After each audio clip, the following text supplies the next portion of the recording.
Other में health लिखा है और एक लिखा गया है प्रकृति और माई सेल्फ। अगर हम थोड़ी देर प्रकृति को छोड़ें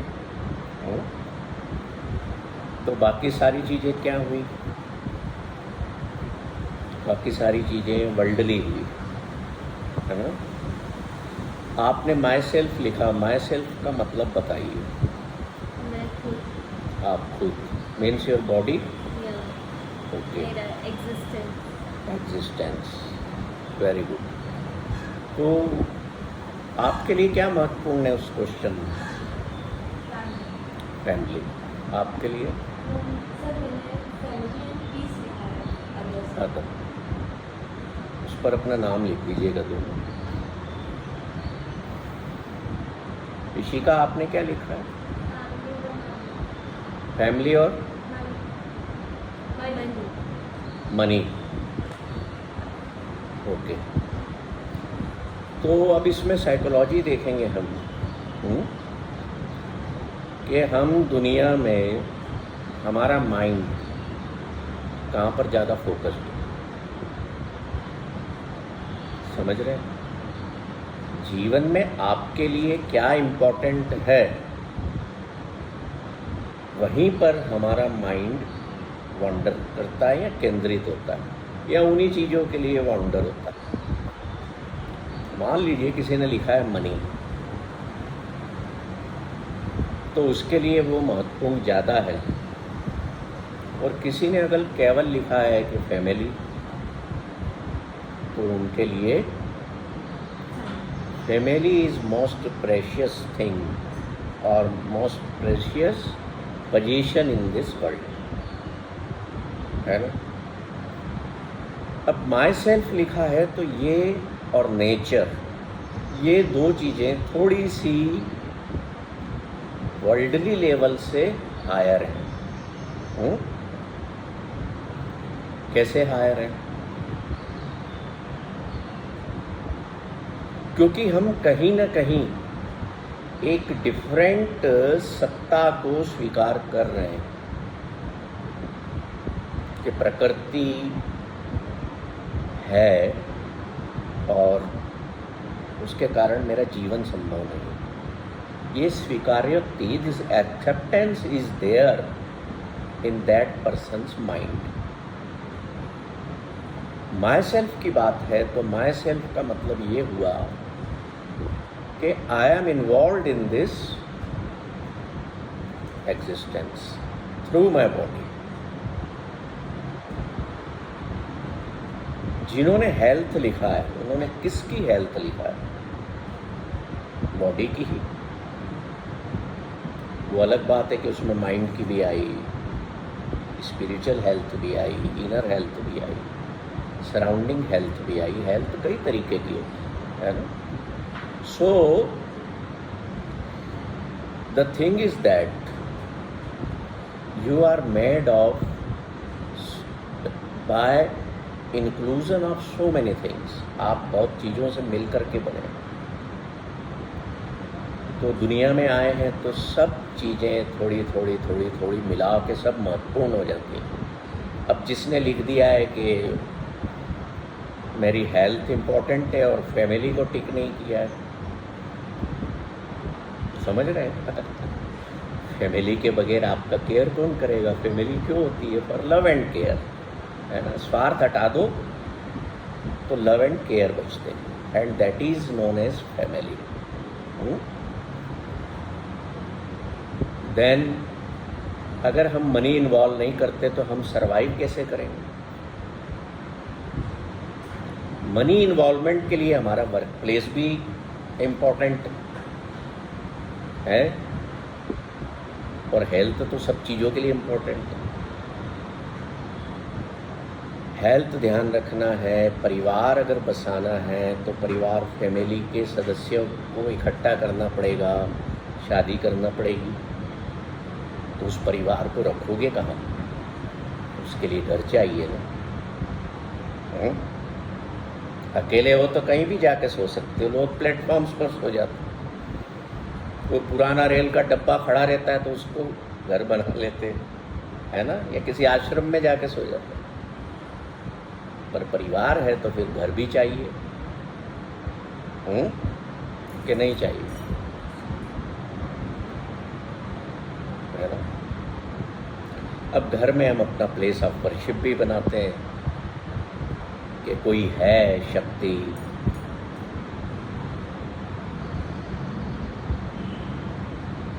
एक कदर में और लिखा गया है, मेरे को बड़ा जान करके आश्चर्य हुआ कि किसी ने प्रॉपर्टी पे क्लिक नहीं किया है। इस दुनिया में, इस संसार में जो सारी लड़ाई है भाइयों में भी होती है, लोगों में होती है, सत्ताधारियों में होती है, वो पद की और प्रॉपर्टी की होती है। पद प्रतिष्ठा की होती है, तो अदर में किसी ने प्रतिष्ठा भी नहीं लिखा, पद भी नहीं लिखा। प्रॉपर्टी वहाँ ऑप्शन दिया है, किसी ने टिक नहीं किया, तो आप लोगों को प्रॉपर्टी की ज़रूरत नहीं है, तो जितनी है वो मेरे नाम ट्रांसफ़र कर दो। है ना। खैर, बीच बीच में थोड़ा सा हमें हंसाना भी आपको ज़रूरी है कि बोर न हो, क्योंकि ज्ञान से लोग इसलिए भागते हैं कि उसमें लोगों को बोरियत लगने लगती है ना। अब कोई सीधा आपको गीता पढ़ के सुनाने लग जाए तो आप क्या करोगे, या गुरु ग्रंथ साहब पढ़ने बैठ जाऊँ मैं आपको बिठा के, तो आप क्या सोचोगे थोड़ी देर बाद कि क्या हो रहा है ना। But the putting the things in lighter way, in A funny way, putting the wisdom, the highest wisdom in lighter way should be our type of presentation, ताकि जो आप बात कहना चाहते हो वो हंसते खेलते हमारे अंदर बैठ भी जाए। तो आज हम कुछ कहानियों का सपोर्ट लेंगे, क्योंकि आज जो रजिस्ट्रेशन करवाने के बाद लोग कम आए हैं ना, कुछ का तो कारण हुआ। कुछ ने सोचा खुदा से मुलाकात करवाएंगे, ईश्वर की बात करेंगे, ये क्या सुनना है। परिवार की बात हो, सास बहू की बात हो, कुछ हस्बैंड वाइफ की बात हो, तो मज़ा भी है, तो चलें, है ना। ईश्वर को क्या सुनना है। हमारे घर पे गणेश है, हमारे घर पे शिव जी बैठे हैं, हमारे घर पे कृष्ण की मूर्ति है, वो हमारा ध्यान रख ही रहे हैं। किसी ने माता की बिठा रखी है, किसी ने गुरु नानक की लगा रखी है, कोई राम जी को लेके बैठा है, कोई मोहम्मद साहब को लेके बैठा है ना ऐसा। पर क्या ये ईश्वर है? नहीं। दे आर द फरिश्ताज ऑफ एटर्नल वननेस। ईश्वर के ये सारे भेजे हुए पैगंबर कह लो, मैसेंजर कह लो, वो हैं।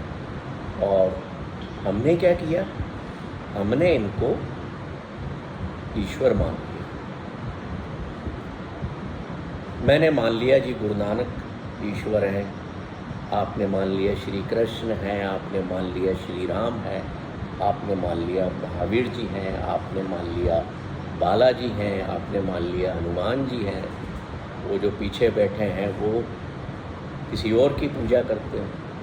So these all are the पैगंबर्स, messengers sent by oneness to this world to convey the message of one God। ये हमें संदेश देने आते हैं। हम इनको एज ए अवर टीचर इनकी पूजा करें, हम इन्हें ईश्वर या भगवान नहीं कह सकते। सेशन के एंड तक जाते जाते आपको पूरी कहानी समझ में आ जाएगी। तो हम पहली जो बात है वो एक कहानी से समझाते हैं। कहानियाँ सारी सांकेतिक हैं, मैंने पढ़ी हैं बड़े ग्रंथों में। सांकेतिक इसलिए कह रहा हूँ क्योंकि मुझे उनकी ओरिजिन का पता नहीं है, पर जो लोग उससे जुड़े हुए हैं वो मैसेंजर्स ऑफ गॉड ही हैं। इसलिए हमने इस सेशन का टाइटल द पुअर गॉड दिया। लोग कहते हैं ना, ये बेचारा अकेला बैठा है, गरीब अकेला पड़ा हुआ, कोई पूछने वाला नहीं है। तो वही हालत ईश्वर की। एक बार क्या होता है कि 1428 की बात है, पाकिस्तान में वो जगह चली गई है जो पहले हिंदुस्तान का हिस्सा था, पाकपट्टन, आपने नाम सुना, रावलपिंडी के पास। वहाँ एक बहुत बड़े सूफी संत हुए हैं, या ये कह लो कि मोहम्मद साहब के फॉलोअर हुए हैं, शेख फरीद, जिनकी बाणी गुरगन साहब ने भी रखी। उनको रात को एक सपना आता है, वो गए हुए हैं, एक शब्द का प्रयोग होता है, कह लो हेवन में, स्वर्ग में, और वहाँ पर ईश्वर का जन्मदिन मनाया जा रहा है। जैसे हम अपने गुरु का जन्मदिन मनाते हैं, महावीर साहब का मनाते हैं, जन्माष्टमी मनाते हैं, रामनवमी मनाते हैं, है ना, ऐसे ही वहाँ पर ईश्वर का जन्मदिन है। वो खड़े हैं, वो क्या देखते हैं कि बहुत लंबी शोभा यात्रा जा रही है। सबसे आगे मोहम्मद साहब एक रथ में बैठे हुए हैं और उनके पीछे बहुत सारे फॉलोअर्स चल रहे हैं। वो पूछता है, फरीद ये कौन है? कि ये मोहम्मद साहब है। अच्छा, ये मेरे गॉड हैं। थोड़ी दूर बाद श्री राम भगवान, उनके पीछे उनके फॉलोअर्स चल रहे हैं। ऐसे करते करते फिर श्री कृष्ण का आता है रथ, पीछे उनके फॉलोअर्स चल रहे हैं। महावीर साहब का आता है, बुद्ध का आता है, उनके फॉलोअर्स पीछे चल रहे हैं। पूरी शोभा यात्रा हो जाती है। तो फरीद सोचते हैं कि इन सब के तो नाम मैंने सुने हुए हैं, मैं जानता हूँ इनको, पर जिसका जन्मदिन है वो कहाँ है? जिसका जन्मदिन मनाया जा रहा है वो कहाँ है? शोभा यात्रा बहुत आगे निकल जाती है, वो खड़ा हुआ है। थोड़ी देर बाद एक बूढ़े से घोड़े पर एक बूढ़ा व्यक्ति धीरे धीरे घोड़ा चलता हुआ आ रहा है। सोचता है ये कौन है? जाके पूछता है उससे कि तुम कौन हो? शोभा यात्रा तो आगे निकल गई और तुम अकेले इतनी देर। बोले, तुम जिसका जन्मदिन मनाने आए हो वो मैं हूँ। आई एम द गॉड, मैं ईश्वर हूँ, मैं खुदा हूँ। कहता है खुदा अकेला?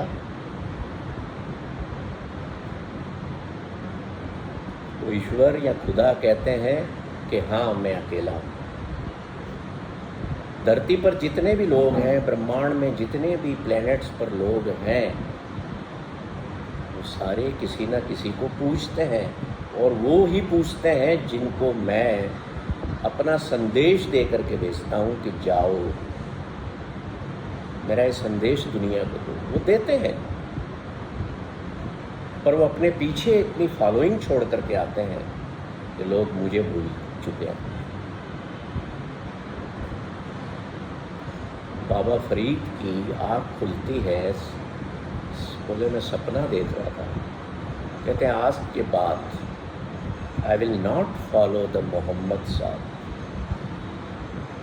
आई will follow the supreme spirit, supreme soul.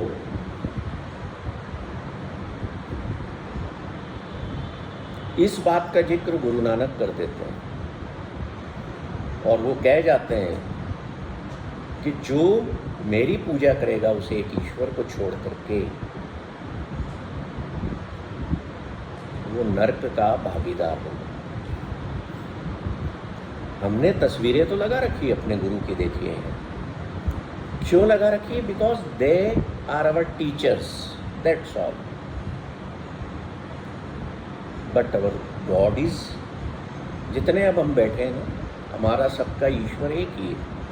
That oneness, oneness क्या होती है मैं आपको डिफाइन करूँ तो जैसे देखिए कोई ऑर्गेनाइजेशन होता है ना, तो वहाँ पर एक चेयरमैन होता है,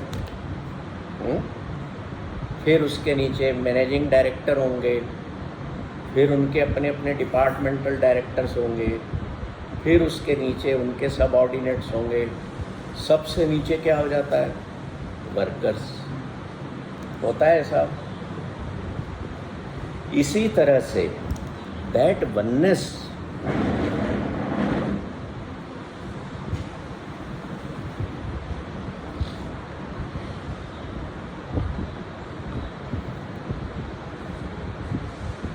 ये जो वननेस है,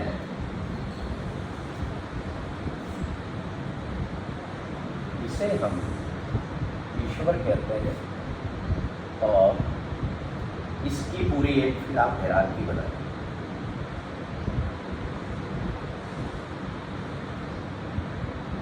ये यहाँ पर सारे फरिश्ते आ गए, मान लीजिए मोहम्मद साहब, महावीर साहब, जो भी हैं, श्री राम, श्री कृष्ण, गुरु नानक, जितने भी अवतार हैं, और जो लोएस्ट एंड है वहाँ पर हम ह्यूमन बीइंग्स आते हैं। तो ये जो वननेस है, इसको जैसे हमारे हिंदू धर्म में कहा जाता है, एक चिन्ह दिया गया है, ओम, है ना। हम इसको सदियों से, हजारों सालों से, अब गुरु नानक ने क्या किया, वननेस को शो करने के लिए उन्होंने simply he did one simple thing, उन्होंने इसके आगे एक खड़ा कर। क्यों? क्योंकि आप, ये आपके टीचर्स हैं, नॉट दी गॉड। आप इनकी पूजा करें, क्योंकि जो वर्ल्डली आपकी जो चाहते हैं, मान लीजिए अब बीमार हैं तो हम इनसे हम आरोग्यता पा सकते हैं, इनको इतनी शक्ति ईश्वर ने दी। इनसे आप कुछ वेल्थ चाहते हैं तो जैसे हम लक्ष्मी जी की पूजा करते हैं तो हम इनसे मांग सकते हैं, पर इनसे आप किसी से कहेंगे ना जाकर कि मुझे पीस ऑफ माइंड चाहिए, तो दे विल डिक्लाइन। ये आपको मन की शांति नहीं दे सकता। कहीं सुनी आपने ये बात ऐसी? एक फकीर मोहम्मद साहब से कहता है कि मुझे मन की शांति दे दो आप। तो कहने लगे मैं नहीं दे सकता, that is not in my hands, you go to some other. तो वो जो है फिर किसी और के पास गए, फरिश्ते के पास, किसी और फरिश्ते को चूज, सबने मना दिया। उन्होंने कहा तुम्हें वर्ल्डली कुछ चाहिए तो तुम मेरे से मांग सकते हो। अब मांगते ना लोग मंदिरों में जाके कि हे हनुमान जी मेरी बेटी की शादी करवा दी, होता है ना, मेरा धंधा चल जाए, होता है कि नहीं होता, मेरा बेटा पास हो जाए, या किसी की तबीयत खराब है, भगवान इसको सही कर दो। तो ये जितने सो कॉल्ड रेस्पेक्टेड भगवान से हमारे, they can give us our और फुलफिल आवर वर्ल्डली एस्पिरेशंस। मुझे धन चाहिए, आप जाके मंदिरों, मस्जिदों, गुरुद्वारों में आप जाके सौदे भी करते हो कि हम भगवान ये चढ़ाएंगे, है ना, हमारा ये काम कर दो। तो ईश्वर ने इनको ताकत दी है कि तुम लोगों की सुना करो, तुम उनकी कुछ कुछ चीज़ें माना करो, ताकि उनका विश्वास तुम पर बना रहे, मेरे पर तो किसी का है नहीं। तो it's a one kind of, क्या है, डिपार्टमेंट ऑफ गॉड। और इसमें आपके जो प्रश्न होंगे वो मैं बाद में लूँगा, but the thing is authentic one, क्योंकि मैं इधर उधर की बात कभी बताता नहीं। तो ये जो चीज़ है इसको हमेशा अगर आप माने तो consider them as they your teachers, ठीक है। वननेस जो है, अब इसमें आप ये समझिए कि इसका जो है ना तो कोई आकार है,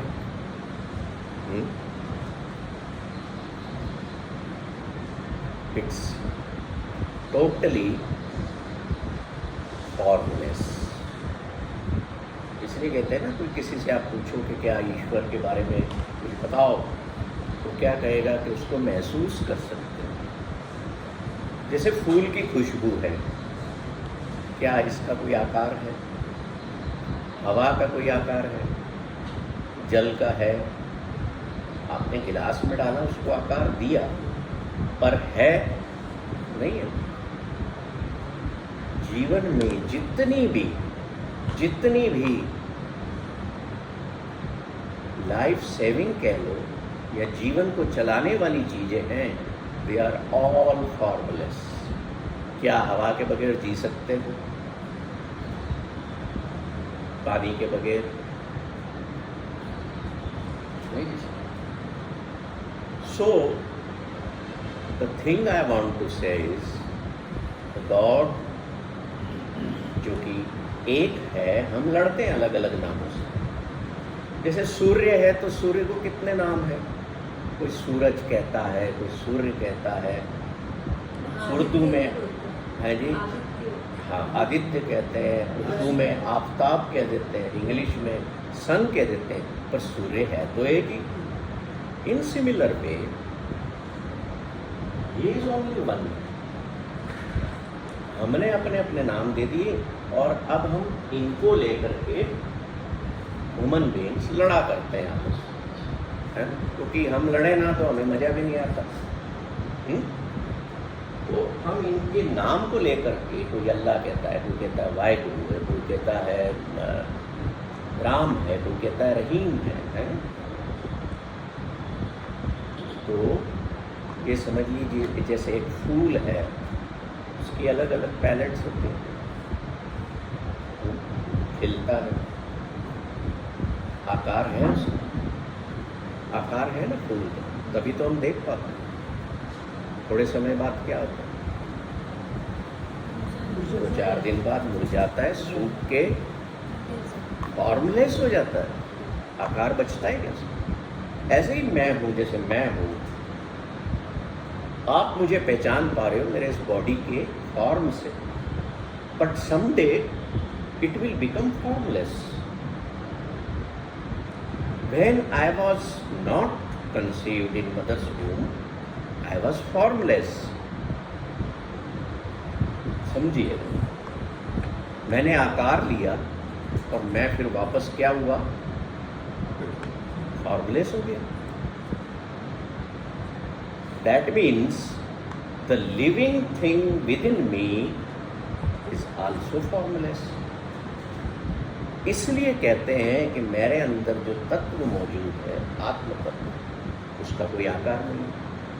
and the super soul is also formless. That's why its part is there within us which is formless. अब वो वापस यहाँ से निकलती है, बॉडी फॉर्म में लेती है, वापस एक दिन जैसे फूल मुरझाकर गिरता है, आकार खत्म होता है, इंसान या जीवों का आकार खत्म होता है, तो वापस वननेस में मर जाता है। तो ये प्रोसेस है लाइफ का। हमें जो बॉडीली लाइफ मिली है, ह्यूमन बीइंग की मिली है, ये हमारा मोस्ट प्रेशियस पोजीशन है इस दुनिया में, लाइफ। बाकी सारी चीज़ें सेकेंडरी। लाइफ ही नहीं होगी तो हेल्थ का कहाँ से होगी? पैसे का क्या करोगे? माई सेल्फ का क्या करोगे? नेचर का क्या करोगे? So which is the most precious thing in the world for all of us is life. तो अपने जीवन से प्रेम करो। क्या हुआ कि एक कपल की शादी हुई और हनीमून के लिए वो कहाँ गए? एक होटल में ठहरे। 13वीं मंजिल पर रूम था और नई नई शादी होती है, हनीमून पे जाते हैं, साल भर बहुत ज़्यादा प्यार रहता है, उसके बाद तो ठीक है सबको एक्सपीरियंस होगा, पर मोस्ट थोड़े लोग यहाँ पर अनमेरिड भी हैं and they are happy people. तो वो कमरे में ठहरते हैं जा करके, तो खिड़की पर खड़े होटल की, बहुत अच्छा बीच का व्यू है। तो पति कहता है कि you are my most precious thing in this world I got. पत्नी बड़ी खुश होती है, तारीफ हो रही है। वो गिनाता है कि तुम्हारी आंखें ऐसी हैं, तुम्हारे होठ ऐसे हैं, तुम्हारे बाल ऐसे हैं, तुम इतनी सुंदर हो, दुनिया में तुम्हारे बराबर कोई नहीं, तो you are for me most precious thing in this world. अब होता क्या है कि थोड़ी देर बाद पत्नी सो गई, भाई साहब टॉयलेट गए और होटल में आग लग गई। नीचे से रिसेप्शन से घंटी बजती है कि रूम वेकेट कर दीजिए, आग लग गई। पत्नी फ़ोन नहीं उठाती, सोई हुई है। पति बाहर आता है टॉवेल में, फ़ोन उठाता है, जैसे ही मैसेज सुनता है देखता है पत्नी सो रही है, वो उसको उठाने की कोशिश भी नहीं करता, इतनी जहनत भी नहीं उठाता और दरवाज़ा फोड़ के सीढ़ियों के रास्ते नीचे भागता है। थोड़ी देर बाद बाहर अल्लाह गुल्ला मचता है, उसकी पत्नी की आँख खुलती, क्या बात है, मेरे पति कहाँ गए? दरवाज़ा खोलती तो लोग भाग रहे हैं, आग लग गई, भागो, वो भी भागो। अब पति जो है नीचे होटल के बाहर कॉरिडोर में खड़े हुए, होटल खाली हो गया है, पत्नी भी आ गई है। तो पत्नी कहती है कि भाई तुम तो कहते थे कि मैं for you I am most precious position हूँ तुम्हारे लिए, कहाँ गया? आग लगी, तुम तो मुझे छोड़ के भागा। हुआ ना? क्यों भागा वो? स्वयं की जान बचाने। जब अपनी जान पर बन आती है, अपनी लाइफ पर बन आती है, तो इंसान ये भी नहीं देखता कि कौन मेरा, मैं पहले दौड़ूं यहाँ से भागूं। कभी यहाँ पर कोई सर्प आ जाए, जैसे आते रहते हैं यहाँ पर, हैं? तो क्या होगा? सब अपनी अपनी जान बचाएंगे। क्यों बचाएंगे? Because life is most important. कोई आईसीयू में भी पड़ा है ना, तो वो जीना चाहता है ना, कि किसी तरीके से कोई ऐसी दवाई मुझे मिल जाए, कुछ ऐसा मिल जाए कि मैं बच जाऊं, वरना कोई भी नहीं चाहता। तो फिर ये बताओ कि जीवन में सबसे प्रेशियस आप लोगों के लिए पोजीशन क्या है? Life. Now then comes the other things. अब लाइफ है मोस्ट इम्पॉर्टेंट, तो लाइफ के लिए क्या चाहिए? एक अच्छी बॉडी चाहिए। क्यों? क्योंकि वो जो वननेस ने आत्म तत्व मेरे अंदर डाला है, उसको रहने को घर चाहिए, है ना? उसको आपके ईंट पत्थरों के घरों से कोई लेना देना, ये तो आपकी जरूरत है। फिर उसके बाद आपकी ये छोटी छोटी जो वर्ल्डली चीज़ें हैं, फैमिली है, हस्बैंड है, वाइफ है, माँ बाप है, काम है, पैसा है, पोजीशंस हैं, प्रॉपर्टीज़ हैं, दुनिया में दिखावा है, रेपुटेशन है, मार्केट में क्रेडिट है। लाइफ लिस्ट बनाते जाओ, आप पाओगे ये भी ज़रूरी है, ये भी ज़रूरी है। बट क्या इन सब का अस्तित्व लाइफ के बगैर होता है? तो लाइफ कोई इम्पोर्टेंट सबसे ज़्यादा हुई कि नहीं? तो अब मनी को थोड़ा कम याद करो। ओके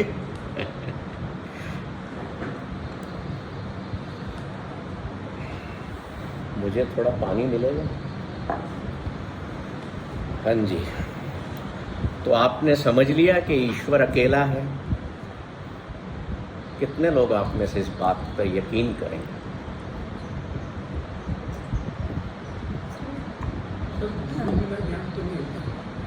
हम्म? गुरु बिना ज्ञान तो नहीं होता। मैंने कहा कब मना किया?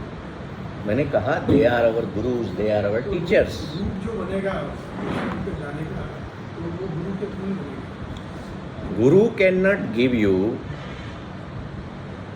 द पीस ऑफ माइंड, है ना?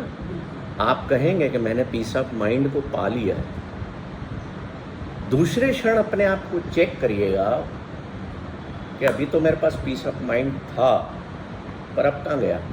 तो फोन आ गया, किसी ने कोई प्रॉब्लम बता दी, किसी ने बोल दिया परिवार में वो बीमार है, तो did you lose peace of mind और नॉट? है ना? तो वो जो सबलाइन पीस ऑफ माइंड है वो कहाँ से मिलेगी? वो मिलेगी when we will keep remembrance of that oneness in our mind, in our heart, with the help of our teacher, our guru. Not by ignoring the oneness. ये नहीं कहना कि मैं गुरु नानक को ही मैं निराकार मान लूँ। Guru Nanak was not a निराकार. He was having body. इसलिए कहते हैं कि आपने सुना होगा आत्मा कभी मरती नहीं न जन्म लेती। क्यों कहते हैं? क्योंकि that is formless and that is part of oneness, the biggest formless, है ना? जन्म शरीर लेते हैं। अगर शरीर का जन्म होगा तो वो मरेगा भी। शरीर का जन्म होगा तो उसको सांसारिक जरूरतें भी चाहिए। और अगर वो पीस ऑफ माइंड पाना चाहता है, जब बुद्ध से पूछा किसी ने कि डिफाइन गॉड, वो चुप हो गए। क्यों चुप हो गए थे?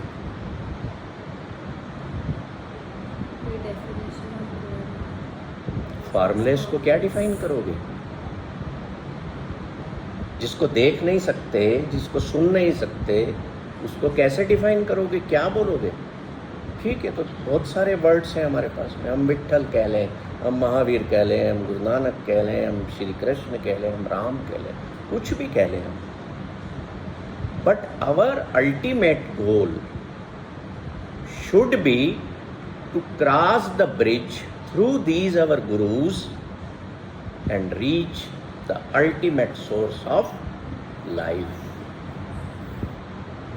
There exist the complete peace of mind. क्या होगा? मान लो आपको फोन आ गया कि उसकी तबीयत बिगड़ गई, और आपके अंदर अगर फॉर्मलेस की याद हमेशा है उस परम तत्व की, तो आप एक्सेप्टेंस में हो हमेशा कि दुनिया में ये तो होगा, मेरे साथ होगा, मेरे परिवार के लोगों के साथ होगा, मेरे मित्रों के साथ होगा, समाज में किसी के साथ होगा। जो बॉडी है वो इरोड तो होगी, माइंड जो है वो करप्ट तो होगा। गुरु हमें रास्ता बताएंगे कि तुम्हारे एक्शंस ऐसे हों जिससे तुम्हारा माइंड और बॉडी डिस्टर्ब ना हो। श्री कृष्ण बताते हैं ना गीता में कि तुम्हारे कर्म कैसे हो। He is teaching us। जितने भी ये गुरु हुए हैं, they are the messengers of God and they are basically of highest level of teachers। उनके मुकाबले कोई टीचर हो नहीं सकता। अब एक बात बताइए, भगवान बुद्ध थे, राजा के बेटे थे, क्यों महल छोड़ गए? मैं होता तो छोड़ता क्या? आप होते तो छोड़ते क्या? हम तो कहते हैं हम तो, अरे इतना अच्छा जीवन मिल रहा है, क्यों हम स्ट्रगल करें? इतनी रानियां, इतने नौकर चाकर, महल, आराम की सारी वस्तुएं। महावीर साहब किसके बेटे थे, किस खानदान से थे बताओ? वो भी राजघराने से थे ना सर? क्यों छोड़ के चले? क्या जरूरत थी? To attain the supreme peace of mind and convey the message of oneness to the world, so that suffering could be reduced in the world. यहाँ के दुख कम हो सके। हर बंदा नहीं बन सकता मैसेंजर ऑफ गॉड। क्या जरूरत थी? अभी 4-6 दिन पहले गुरु अर्जन देव जी का शहीदी दिन बीता। ही वॉज 5th सिख गुरु। अब हमारी तो इतनी सी उंगली, जरा सी कहीं मोमबत्ती में जल जाए, छाला पड़ जाए तो क्या हाल हो जाता है। पर जहांगीर ने उनको रेड हॉट तवे पर बिठाया, ऊपर से सिर में रेती डाली गरम, but he was sitting with full peace of mind and paying gratitude to oneness कि जो तुम्हारी इच्छा है। This is the acceptance. ये स्वीकारती है जीवन में कि ईश्वर के हुक्म में जीना, तकलीफें आ जाएं तो भी शिकायतें ना करना, तो भी शुक्र अदा करना कि ये तू किसी कारण से करवा रहा है मेरे साथ। कहाँ पीस ऑफ माइंड उनकी डिस्टर्ब हुई। पर उनके गुरु थे ना, गुरु नानक, या उनके जो पिता थे वो चौथे गुरु थे गुरु रामदास। क्या वो उनसे नहीं मांग सकते थे कि मुझे ये इतनी बड़ी सजा दे रहे हैं सत्य बोलने की? स्वामी रामकृष्ण परमहंस को मुंह का कैंसर हो गया। अब वो कोई ना तो सिगरेट पीते थे, न पान मसाला कुछ नहीं खाते, न जर्दा खाते थे, और देवी के अनन्य भक्त थे। तो विवेकानंद एक दिन उनसे कहते हैं कि आपको तो देवी दर्शन देने घर पे आती है, आप क्यों नहीं कहते कि ये मुझे ठीक कर दो, इतना दर्द सहन कर दो? वो कहते हैं देवी इसमें कुछ नहीं करेगी, ये ईश्वर का हुक्म है इस सफरिंग से गो थ्रू होना। इसलिए फुल पीस ऑफ माइंड में।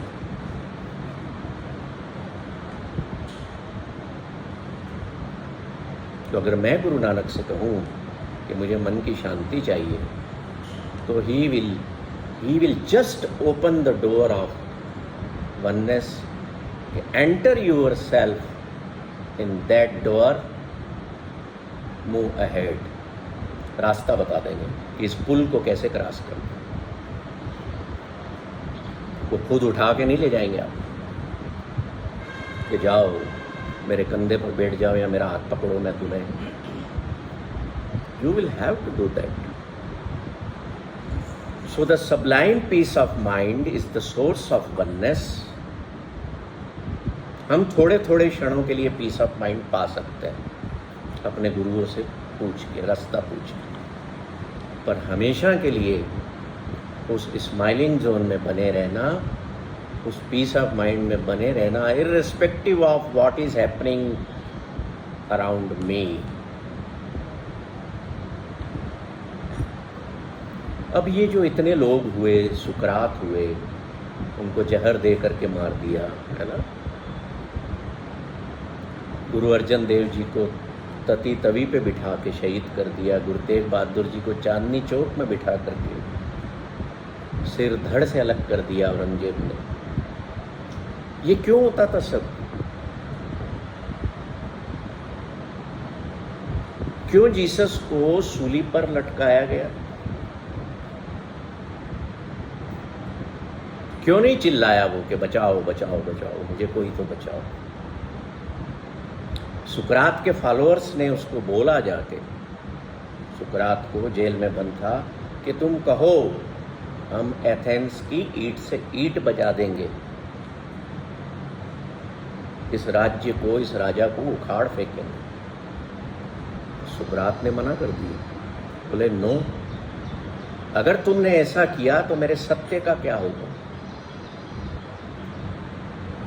I have to die to save the truth, the oneness in the world.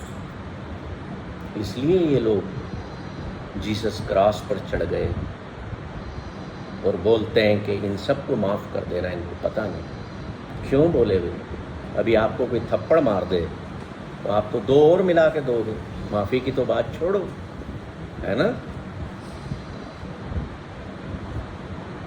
उसको मारा जा रहा है, क्रॉस पर लटका करके कीलें ठोक दी, पर वो कह रहा है कि क्यों कई समाजों में हमारे जो संत हैं वो कपड़े भी नहीं पहनते, उन्होंने कपड़ों का भी त्याग कर दिया।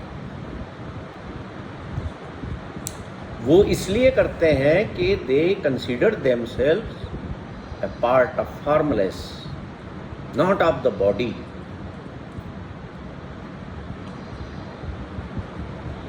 मैंने पूछा था एक महाराज से, हमारे मंदसौर में घर पर ऊपर ठहरे थे, शायद दिगंबर होते हैं ना वो, जी संत लोग थे 3 हमारे घर के ऊपर। मैंने कहा आप कपड़े क्यों नहीं पहनते? बोले ईश्वर पहनता है क्या? मैंने कहा ईश्वर के तो शरीर भी नहीं है। बोले तो हम शरीर है ही नहीं, हम तो उसका तत्व हैं। We consider ourselves as a part of that super soul. इसलिए हमें न लज्जा आती है, ना हमें ठंड लगती है, ना हमें बारिश का असर होता है, ना हमें गर्मी में असर। हम कंसीडर ही नहीं करते कि हमारे पास ये है। अब बताइए, they are in full peace of mind. कोई उनको पूछ रहा है भोजन तो ठीक है, नहीं पूछ रहा है तो भी ठीक है। बारिश हो रही है, चलते जा रहे हैं, कड़ी धूप है फिर भी तप रहे हैं, कोई फर्क ही नहीं पड़ रहा। बर्फीली हवा चल रही है, उनको कोई फर्क नहीं। क्यों? कहानी बिगड़ी उनकी peace of mind, because they consider themselves not a body, they consider themselves as part of supreme oneness.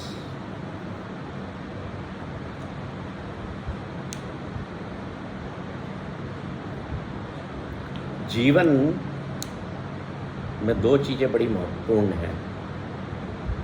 एक है सत्य, सत्य मीन्स ट्रुथ, सत्य को सत्य कहा गया है ग्रंथों में, है ना। दूसरा है सत्ता, पावर, शक्ति। अब वननेस जो है वो दोनों है, वो सत्य भी है और वो महाशक्ति भी है ना। इसलिए ये दुनिया 2 चीज़ों में डिवाइड हो गई, between the truth and between the power. पर गड़बड़ कहाँ हुई कि जो सत्य के रास्ते पर चला उसके साथ गलत हुआ, मार दिया गया। किसके द्वारा? सत्ता के द्वारा। सत्ता को लगा कि ये मेरे बारे में ऐसी चीज़ बोल रहा है, बोल तो सत्य रहा है, पर जो मेरा राज्य के लोग हैं वो मुझे फिर मानेंगे नहीं, तो इसको पहले उठा के पहले तो इसको मरवाओ। That was the reason they gave poison to सुकरात, they gave death sentence to Jesus, they gave death sentence to Guru Arjan, to Guru Tegh Bahadur. ऐसे दुनिया में बहुत लोग हुए। सत्ता अहंकार की वजह से, पर जो वननेस है वो ईगोलेस है। वननेस का ये कहना है कि आप अगर मेरा अंश हो तो आप सत्य का पार्ट बनो, अपने आप को फॉर्मलेस मानो, अपने आप को ईगोलेस मानो, अपने आप को फियरलेस मानो। अब बताओ, जो सत्य के रास्ते पर चल रहा है डरता है क्या किसी से? जहर का गिलास भी दिया तो पी लिए, मान रहा है ना वो अपने आप, फियरलेस। मेरा एक सेशन हुआ था फियरलेसनेस पर, तो उसमें मैंने एक बात कही थी कि when your mind disappears, fearlessness enters with in you. कोई भी बीमारी, कोई भी डर, कोई भी दुश्मनी, कोई भी गलत विचार कहाँ से शुरू होता है? माइंड से। But oneness, but God has no mind. इसको नोट कर लेना अपने पास, जीवन में काम आएगी लाइन।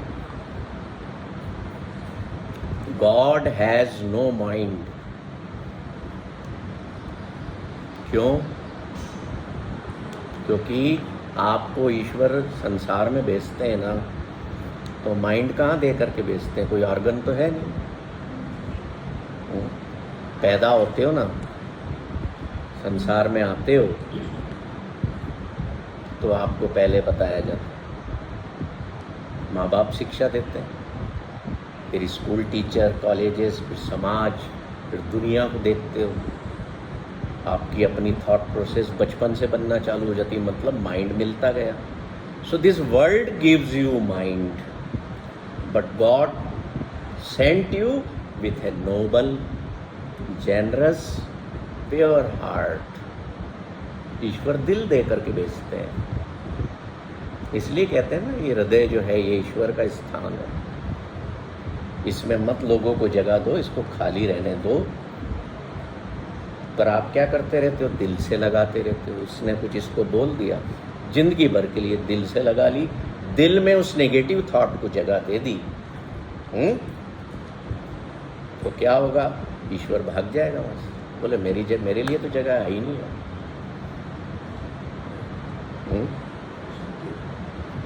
इस पर मेरी 30 तारीख को इंग्लैंड में 25th world mental health conference हो रही। इस पर मुझे बोलना है कि व्हेन माइंड मीट्स हार्ट, तो हमारी मेंटल हेल्थ कैसी होगी। अगर आप लोग उसमें सुनना चाहते हो तो मैं लिंक शेयर कर दूंगा, रजिस्टर कर दीजिए, कोई पैसा नहीं लगेगा, उसे दुनिया भर के लोग सुनेंगे। वो दोपहर में 30 तारीख परसों है ना, 3 बजे से 3:20 तक। How can we convert our mind into the heart? जब ये हो जाएगा ना, तो माइंड डिसअपियर हो जाएगा। दुनिया की जितनी समस्याएं वो आपको छोटी छोटी लगेंगी। आप दिल से सोचना शुरू कर दो। कहते हैं ना, दिल से सोच भाई तो तू सही सोचेगा। होता है ना ऐसा? ये भाई साहब बांसुरी बहुत अच्छी बजाते हैं। दिल से बजाएंगे तो ईश्वर भी ऊपर जो बैठा है ना, वो नाचने लगेगा। नहीं तो धरती पे बैठे इंसान भी नहीं नाचे। इतना पावर है हार्ट में। तो ईश्वर हमें प्योर, नोबल, जेनरस हार्ट दे करके भेजते हैं, माइंड नहीं दे कर भेजते। माइंड ये संसार हमें देता है।